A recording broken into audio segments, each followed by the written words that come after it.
Okay, I just finished my homework, so I decided why not do my wrap up since I'm finally done. So today I'm going to be doing my August wrap up. If you didn't know, August was my birthday month. I turned 26. I'm literally so happy. I went on vacation. I went on my very first cruise ever, and it was so much fun. I took my best friend with me. I met up with Mika. It was literally such a great month. I read some really good books.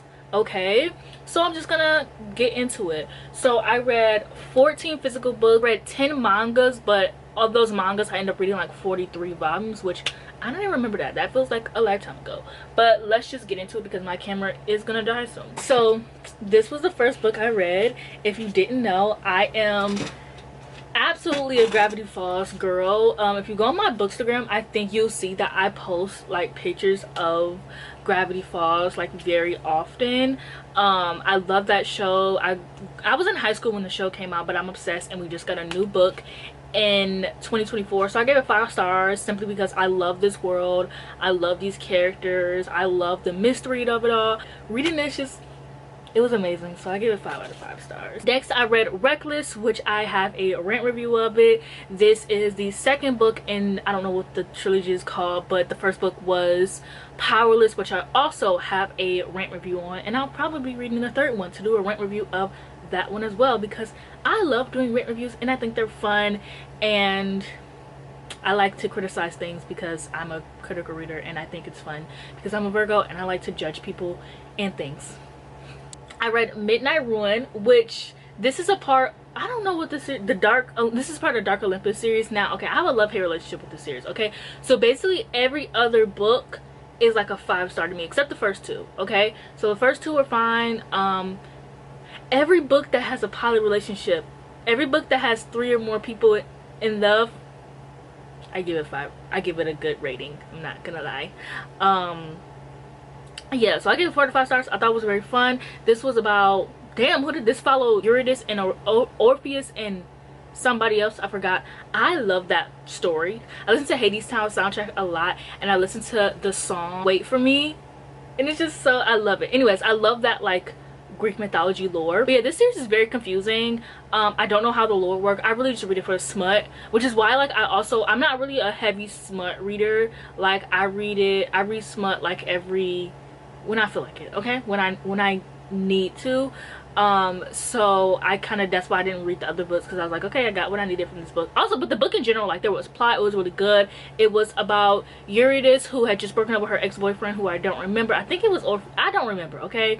And so she is in love with her best friend's in love with her, and he wants to date her. I can't remember if the best friend was Orpheus or if it was somebody else. I can't remember. But yeah, her best friend's in love with her and he wants to date her, but she's like, listen, I can't move on because I'm stuck on my ex.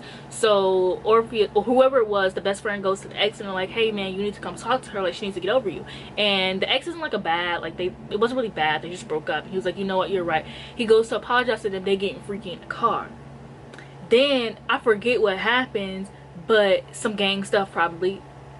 It's like, it's supposed to be like a mafia story. I think of it as a gang, I'm sorry. So yeah, some gang stuff happened and he got to get in the car with them and go back to their apartment, and it's just really, it's really they was freaked out in that book, okay? I finally read Bad Girl Reputation. I gave it 3.5 out of 5 stars.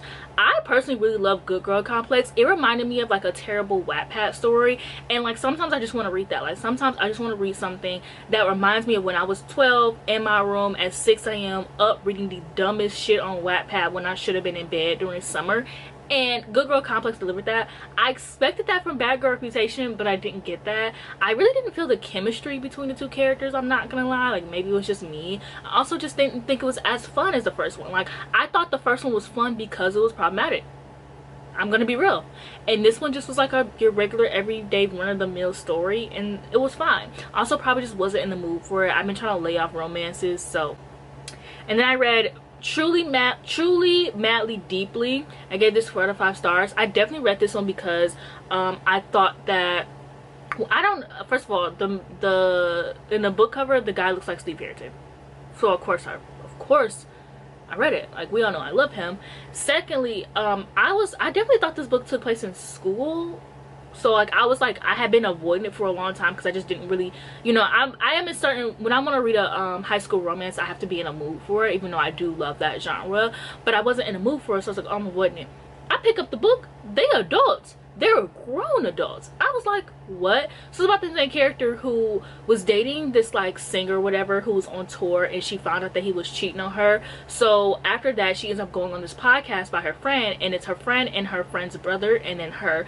And so she is like a love podcast or whatever, and he's a divorce lawyer and she's like a hopeless romantic, and her parents, like she just grew up with like really good parents who like were in love with each other. He ends up like insulting her. It wasn't really an insult, but at first I was like, girl, you're mad about, because he didn't agree with her on something in the podcast, and she was like, I don't want to be on this podcast ever again, I hate him. And I was like, girl, you're tripping. But then I was thinking about it, I was like, I definitely would have done the same, because why would you disagree with me and we on a podcast? What? Why would you disagree with me in front of everybody? What, girl? Anyways, and I just thought it was very cute, and I thought of him as Steve Harrington, and it was very fun. Oh, it was also a Buy for Buy, which I thought was really fun. That's also why I read it. And the author has, I was gonna read the fake fiance farce. It's like I know the word, but I can't say it. Whatever. I was gonna read that next, but then I was like, I don't want to read romance anymore. Then I read Craft for Wayward Girls by Grady Hendrix. This was an arc I got from NetGalley. I went on a whole NetGalley week after this because I was going on vacation and I was really behind. I had like 17 NetGalleys. I didn't even get through all of them, if I'm being real with you. I had 17 NetGalleys. Like, I was like, I need to push through these. So not the rest of the wrap up is NetGalleys, but majority of the rest is NetGalleys. So I read Witchcraft for Wayward Girls by Grady Hendrix. This is coming out next January. I'm super excited for this book. I gave it 5 out of 5 stars. Grady Hendrix, we're so back. Okay, if you don't know, Grady Hendrix is my favorite horror author. This is my 5th third star by him, and if you don't know, I have a rule where I have to give you 3 5 stars in order for you to be considered a favorite author, and Grady Hendrix so far is the only author who qualifies for that. Actually, no, there's another author who qualifies for it, and I think you'll be like shocked to see who that is.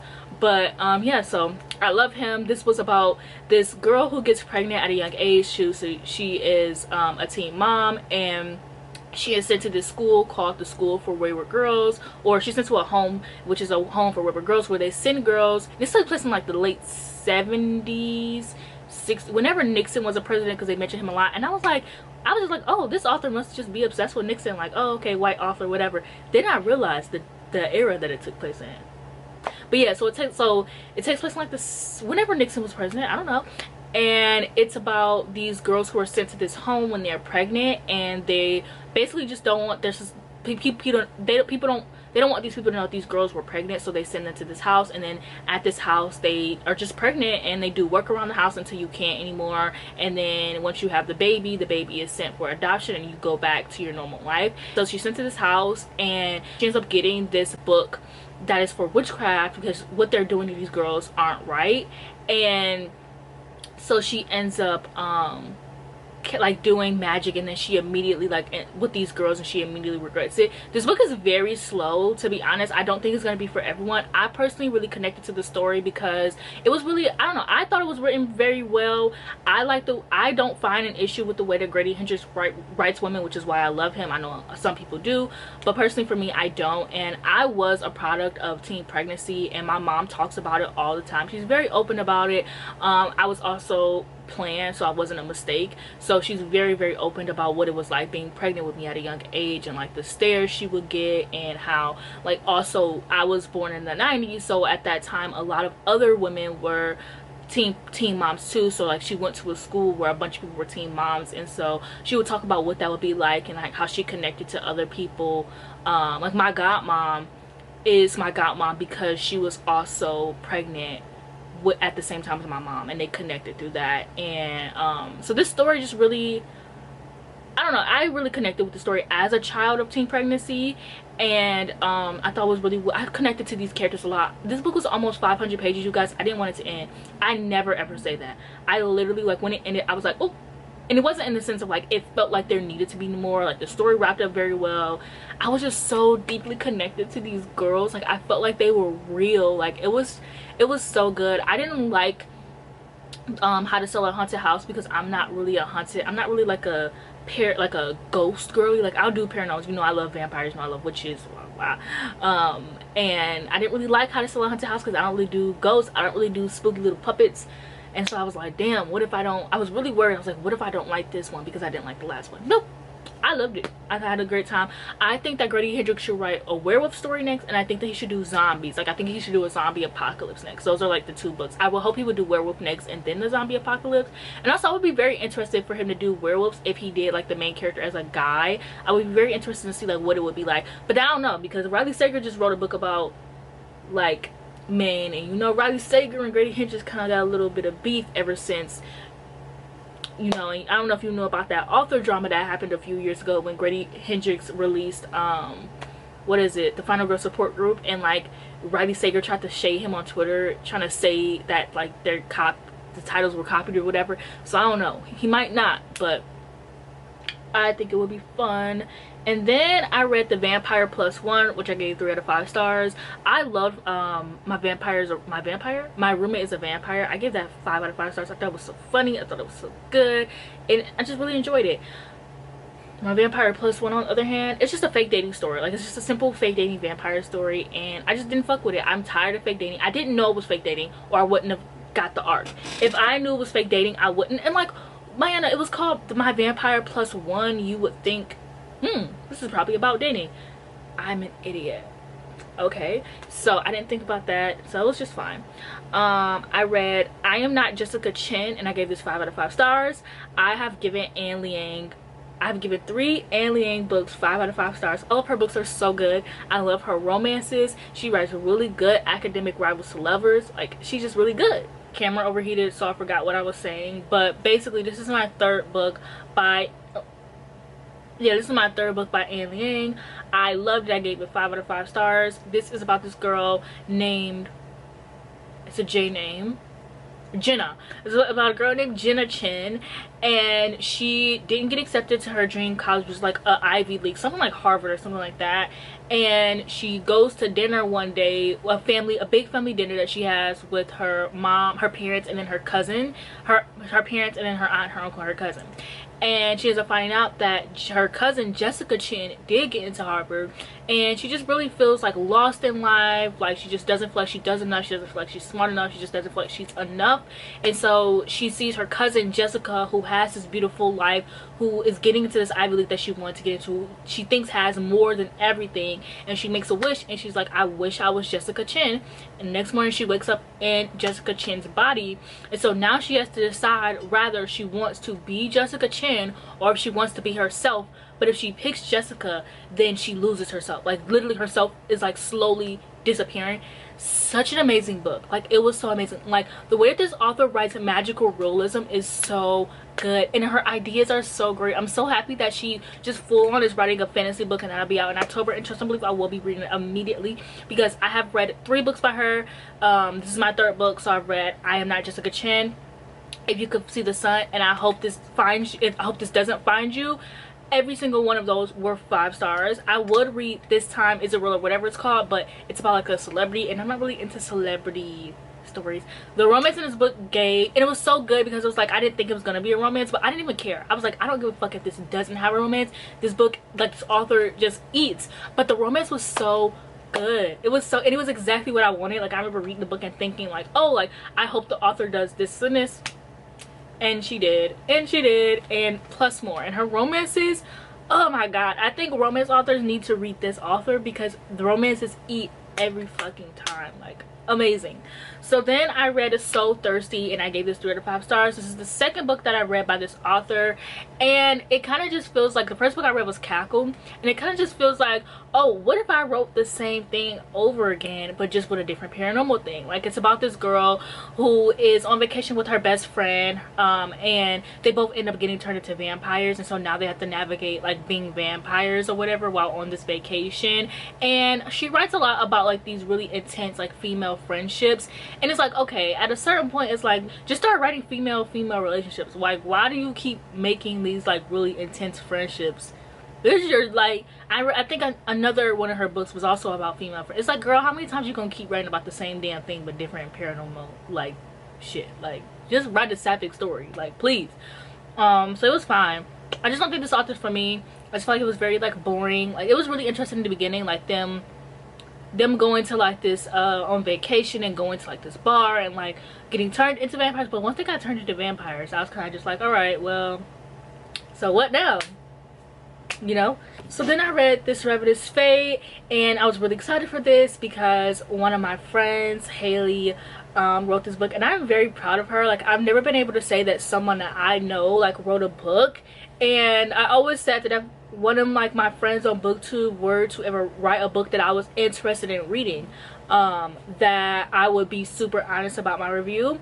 And I just feel like this story wasn't for me. The story is a sapphic vampire love story, which sounds like it will be for me. Like, I love sapphic stories, I love vampires. We know this. We know I love vampires. I say it every fucking video. Everything that I've read so far has been about fucking vampires. Like, we know it. But this is YA, and we know, if you know me, you know that I struggle with reading YA fantasy a lot because I feel like the biggest issue is that they're boring. And unfortunately for me, this did not beat that. I feel like this book was very, very slow, and it just took forever to like get to certain places, and I really struggled to read it. And it was just so sad because it takes place in like the Harlem Renaissance. It has a mystery going on. Like, it literally has plot. It has a mystery going on, and I just feel like I just wanted more from it. I felt like the characters were very like meh, and I just think that if the book is gonna be slow, because I really want to, I don't want to keep, I hate that I always am like, oh, this book was boring, this book was boring, this book was boring. Like, it's such a like, that's such a boring way to describe things, ironically, just like, oh, this is boring. But like, this was like very, I won't even say it was boring, it was just very, very slow to the point where I was like struggling to pick it up.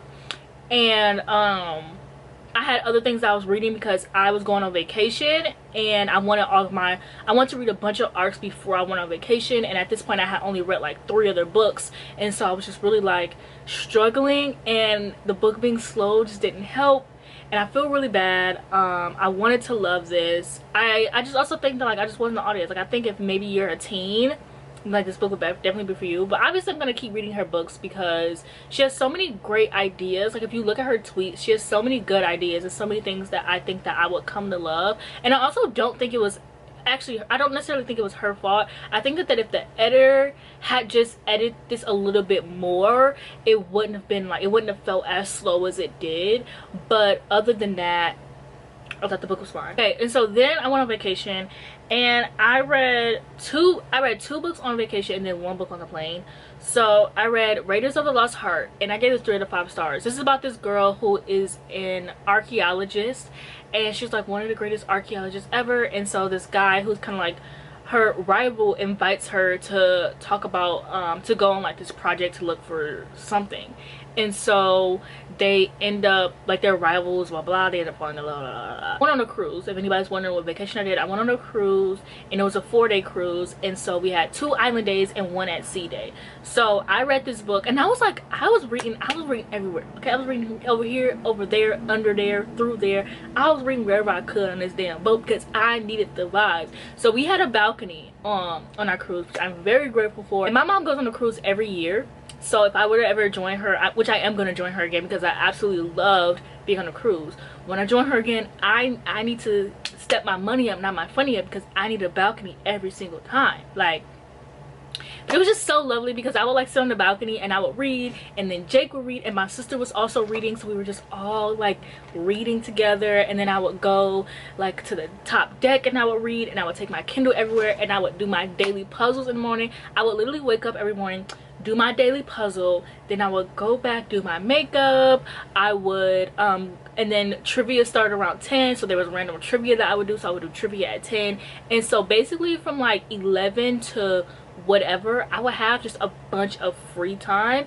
Sometimes it was like from like 11 to 6 p.m. I would have free time because at 6 p.m. they would do a movie, and I would also go do that. They showed Dune, but I didn't finish it because I got really irritated by this man. He wasn't like being creepy, but he was being weird, and it was just like annoying. And I sometimes just hate, like, I don't know, when men talk to me, they just make me so frustrated because they can never just be normal. So it just ruined my mood, and I was like, you know what? And it was kids playing, and it was just like, I was immersed in a movie. Nobody cared about this movie but me. When I tell you there were 3 people in them seats and 2 of them were not paying attention, I said no, I need to be immersed into this movie. So I couldn't finish Dune 2. And then the next time I went to go watch Mean Girls and they were playing Aquaman. I said, what the hell? So when are y'all playing Mean Girls? What the hell? So yeah, and then we would do dinner at 8:15. So for a majority of my day I would just have a bunch of free time. So even when we went to the island, because you had to be back by like 3:30 and or it was gonna leave you, so we were back by like 1. And so also the boat was so empty, so I would go to the top deck and I would like read on the top deck. I also read on the island. The first island we went to was Princess Caves, and it was the boat's private island, so I got to read there. And then we also, which is in the Bahamas, and then we also went to the actual Bahamas, and for that one I didn't read because we like walked around, and the island, the beach was like 20 minutes away, and everybody was scared, like nobody wanted to get left, so we just did a little walk around and we went back. So we ended up coming back very early, so I read that entire day, so I just had a lot of time to like read. And I think I just gave it, basically I think I just ended up giving it 3 stars because like it was nothing wrong with the book, like it was fine, it was a decent book. The third act breakup did piss me off, and it wasn't even anything wrong with the third act breakup. Like I was just like, okay, like it's a third act breakup. I think it's just been so long since I read a third act breakup that when I read it I was like, what the fuck, like I just forgot that they existed. And yeah, it was nothing wrong with the book though. But then the next day I read Our Wives Under the Sea because I wanted something a little spook. Like my sister was reading a thriller, Jake was reading a thriller, I wanted to join the girlies and read a thriller too, and I wanted to read one like sea thing because I was out in the middle of the ocean, which I loved. Y'all, I loved it. Like I love like being rocked to sleep every night. I love listening to the sound of the waves. I love like even during dinner, everybody hated the rocking during dinner because it was rocking a lot. I loved it. In the shower, it was just like, ugh, it was so, it was, I want to live on a boat. I need to become a pirate so that I can live on a boat. Like I need to live, and just like looking out at the sea, and it's like, ugh, the waves, it was amazing. I want to go back. Yeah, so I read Our Wives Under the Sea, and this is about this woman who basically, y'all remember what happened with that submarine, like when that really rich man won that submarine to go look at the Titanic, and everybody was like, what the fuck, no, and then they ended up dying.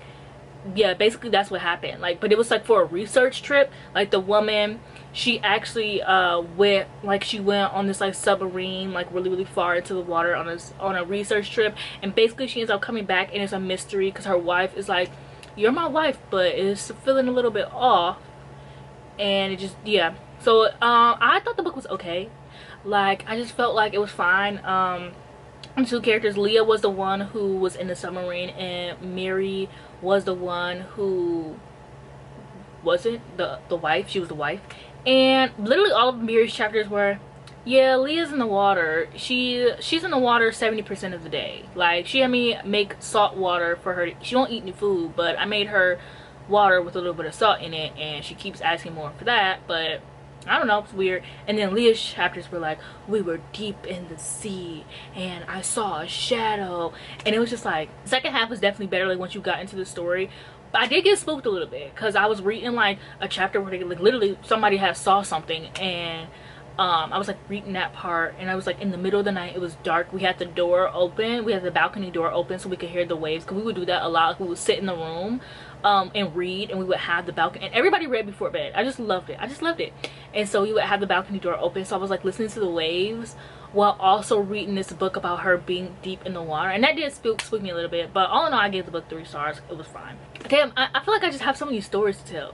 So then when we left, we had a layover. So we went from Miami to Nashville, from Nashville to Detroit. So in the airport in Miami, I bought 2 books. I bought this one, and then I bought Bright Young Women because I watched The Luckiest Girl Alive by that author and I liked it, so I was like, I'm gonna read one of her books. And then from Nashville, and then when we got to the Nashville airport, I had to go to the bookstore, which I love. Nashville's bookstore. I need to find my way. I need to find a reason to go to Nashville. I've been sending everybody TikToks of things to do in Nashville because I need to get my ass back to Nashville, because even though I wasn't in Nashville, I was there for 4 hours, so I'm counting this. I've been to Nashville, okay? I've been to Nashville, Tennessee, even if it was 4 hours. I had the time of my life, okay? And I just see myself in a little cowgirl hat and some little cowgirl boots and some cute little booty shorts. Like, I see myself serving cowgirl. Like, I don't know what to say. But I got this in the airport, which I already had an arc of that I've been reading, but I bought this in the airport because I like it so far. And nobody asked, but yeah, so I got this in the airport, and I had already seen this in like a Goodreads list of back to school, because I was gonna do a vlog of reading back to school books, but I didn't think anybody would give a fuck. So I'm just something I'm gonna do for myself. Like, I'm just gonna read back to school books just because I want to, because I read in eras anyways, or I read in like phases anyways. So, but yeah, so I read Catalina. This is about an immigrant who moved from Ecuador to New York, and it follows her year. It follows a year in her life as she's a Harvard student. Now, this is told, like, this isn't told in like a linear time. It does jump around a bit sometimes. Like, for the most part it is, but it will also jump back and forth. And I saw in the reviews that a lot of people didn't like that. Personally, I didn't give a fuck. I like this book. I think that Catalina was very fucking funny. If you're someone who's like very confident and you're like obsessed with yourself, this is definitely the book for you, okay? Because I just related to like how confident she was, but also I just love like the talk of like, I relate to her a lot, like not even just like in the confidence, but just like how she just talked about how she was like, there was this group project that there was this thing that they were working on, and I forget what it was. It was like for the school paper or what, but there was something they were working on, and they had to like do reading for it. And she was like, oh, well, I think we should change our idea to this, because some of us grew up being sexualized at a young age. And I was like, oh wow, like I know a lot of black women, that's such an issue that we have, and like a lot of black women go through that same issue, which the poet X talks about that, and that's why it's one of my favorite books. And so this book talked about like real issues that you can relate to as a person of color, to be honest. Like, even though I'm not undocumented, I related to a lot of things. Like, there's this part where this guy that she was in love with, she was so in love with him, she was imagining herself having children with him, real. And she was like, came up to her and he was like, oh my gosh, I saw the craziest thing today. I saw this girl buying steak with food stamps. And she was like, she was like, I can't believe you're one of those people. Because, you know, one thing about people with food stamps, when people who don't have food stamps see people on like government assistance, they think that like people with food stamps shouldn't buy themselves like good, like nice things or nice food. Like, they just think, I don't know what they think that people on food stamps should eat, but it's like when they see them buying like steak or things, or like lobster or whatever, like, you'll see like videos online of people being like, this girl bought lobster with, and it's like, okay, she can't want to eat nicely. You can buy a lot of things with food stamps, okay? You can buy Kroger sushi with food stamps. So she was like, oh, that's so cliche. Like, she's like, that's so disgusting, I can't believe you would think that. And she literally argues with me. She was like, did you know I was on EBT? She's like, and it's not called food stamps, it's called EBT. She was like, did you know that my family grew up on it? Even though she didn't, she just felt like she had to fight for those people. And I'm like, real. And she basically jumps out of the car while it's moving, and the first thing she thinks is, my beautiful face. And I'm like, she's just very real. Like, it's a very short, and I think I mostly liked it because I was reading it on an airplane, but I was just so engrossed in it. Like, that literally, we had an hour and 50-minute flight to Nashville.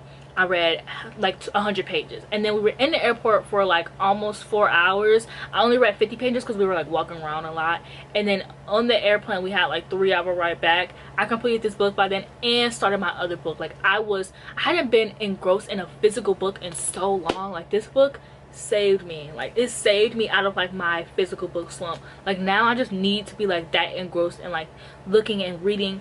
It was just so fun, and I loved it. And then I read We Love the Nightlife, which I have been reading for days. I gave this 3.5 out of 5 stars. This is about this woman who turns another woman into a vampire, and it's about Amber and Nicola. Now, I don't remember which one is which. I think Amber is the one, because we follow two perspectives. I think Amber is the one, I think Nicole is the one who's been a vampire for centuries, and Amber just like left her husband, and she sees Nicola, and Nicola turns into a vampire, so she's kind of like excited to her. And then Nicola's like very toxic. Like, that girl is very toxic. So then Amber's like, I want to kill the bitch. And so yeah, and then they start this nightclub so she can devise this plan to kill her.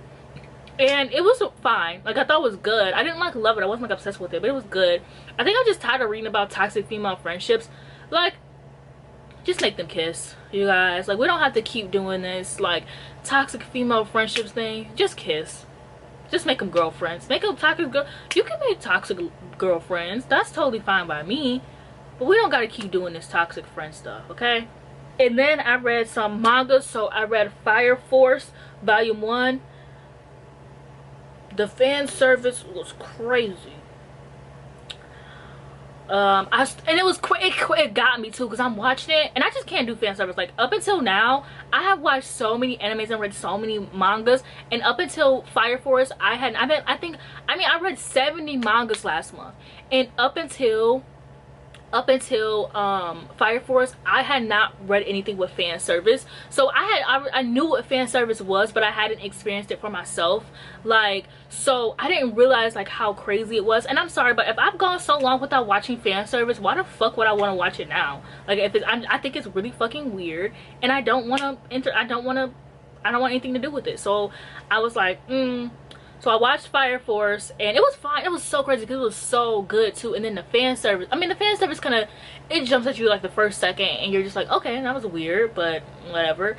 And then there's an episode where the guy falls, and then he grabs her boob.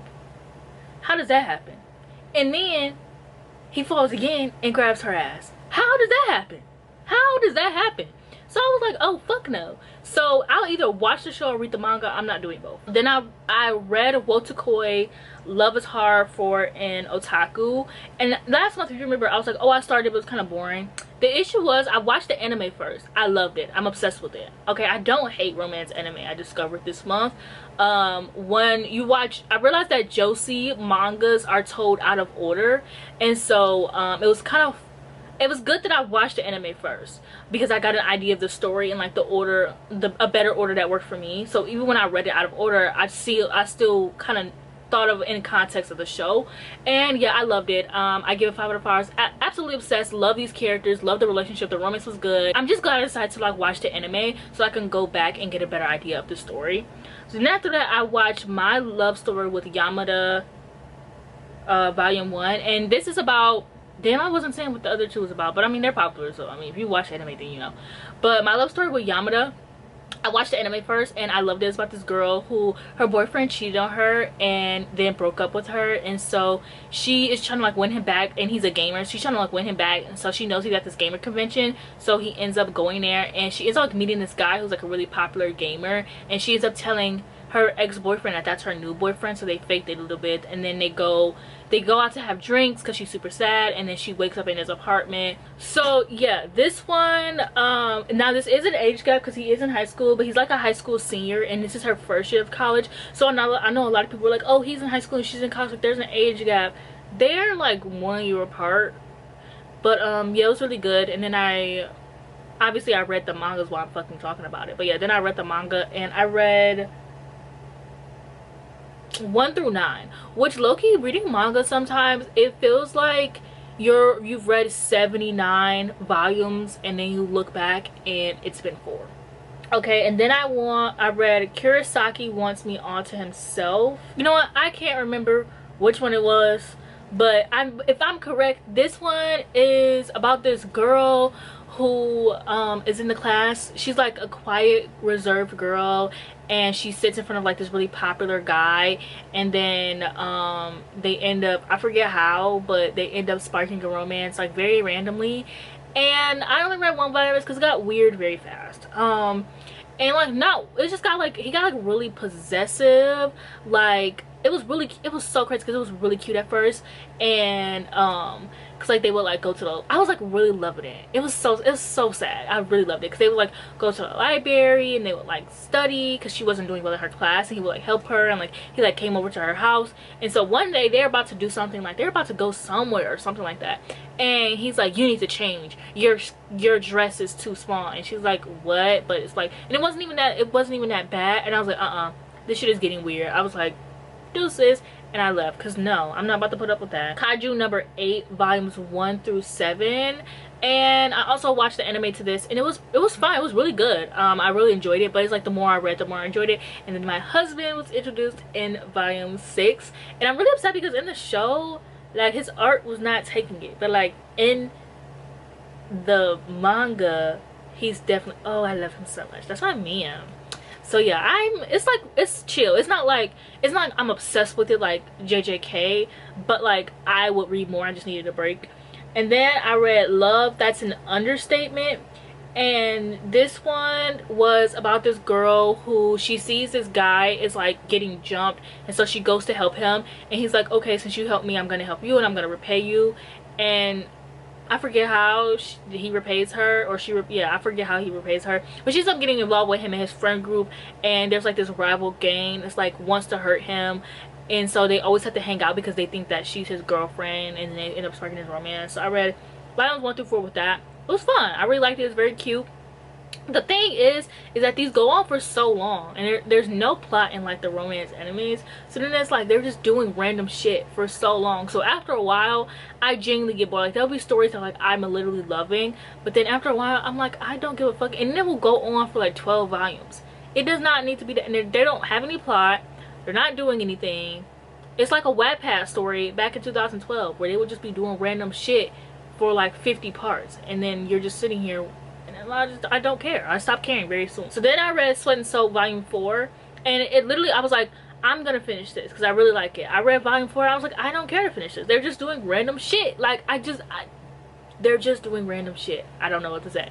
So then I read Freenin volumes 2 through 6, and I think I'm caught up to where I am in the TV show, and I kind of just got out of my manga era. So then I read Tokyo Ghoul volume 1 through 9, and I caught up to like season 2 of the show because I watched season 1 and season 2, and season 1 was pretty okay, and then the ending was really good, and then season 2 sucked, and I didn't even check out season 3. So I was like, I'm just gonna read the manga instead. I'm not obsessed with it. I think it's fine. It's like so crazy because I love the characters. I love the plot line of like where the book goes. And like the whole, like, I love the thing that happened in the finale. I love the finale. It was very hard to watch, but I love the finale of season 1, and like how this character like changed, and like I love seeing this character go from like such a sweet, kind person to like literally having to like shut themselves off. But it's just like I just didn't care. I just didn't care. And then I watched Soul Eater, which is very fun. Like, but I didn't know. It was very fun. It was really cool. I'm watching the first few episodes. It is a little weird. I go to read the manga, and I'm like sitting here and I'm like, the artwork looks very familiar. Like, why the fuck does it look so familiar? I go and read the manga. I'm like, this shit was literally written by the same author who wrote Fire Force.